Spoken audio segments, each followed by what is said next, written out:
மதுரை மேலப்பெருமாள் மேஸ்திரி வீதியில் LIC கிளை அலுவலகம் உள்ளது.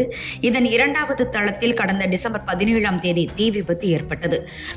அப்போது பணியில் இருந்த 55 வயதான கிளை மேலாளர் கல்யாணி நம்பி தீயில் கருகி இறந்தார்.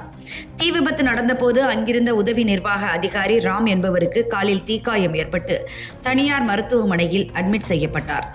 தீ விபத்து நடந்தபோது கல்யாணி நம்பி அவரது மகனுக்கு போனில் அழைத்து பதற்றத்துடன் பேசியுள்ளார். போலீசுக்கு தகவல் தெரிவிக்குமாறு கூறிய நிலையில் தொடர்பு துண்டிக்கப்பட்டது. இதனால் தனது தாயாரின் இறப்பில் சந்தேகம் இருப்பதாக கூறி கல்யாணி நம்பியின் மகன் லட்சுமி நாராயணன் திலகர் திடல் காவல் நிலையத்தில் புகார் அளித்திருந்தார். திலகர் திடல் போலீசார் அலுவலகத்தில் உள்ள CCTV கேமராக்கள் மற்றும் அருகில் உள்ள CCTV கேமராக்களில் அலுவலகத்தின் நடமாட்டம் குறித்து ஆய்வு செய்தனர். தீ விபத்து நடந்தபோது அலுவலகத்தில் கல்யாணி நம்பி மற்றும் ராம் மட்டுமே இருந்துள்ளனர். இதனால் ராம் மீது போலீசாருக்கு சந்தேகம் எழுந்தது. ஹாஸ்பிட்டலில் சிகிச்சையில் இருந்த ராமிடம் தீவிர விசாரணை நடத்தினர். இதில் பல்வேறு அதிர்ச்சி தகவல்கள் வெளிவந்துள்ளன. தீ விபத்தில் இறந்த கல்யாணி நம்பி கடந்த மே மாதம் திருநெல்வேலியில் இருந்து பதவி உயர்வு பெற்று மதுரை LIC கிளை அலுவலகத்திற்கு வந்துள்ளார்.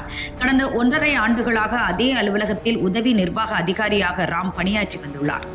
அலுவலகத்தில் நடந்த முறைகேட்டில் ராமுக்கு தொடர்பு இருப்பதை கல்யாணி நம்பி கண்டுபிடித்தார். இது தொடர்பாக அவரிடம் சில மாதங்களாக தொடர்ந்து விசாரித்து வந்தார்.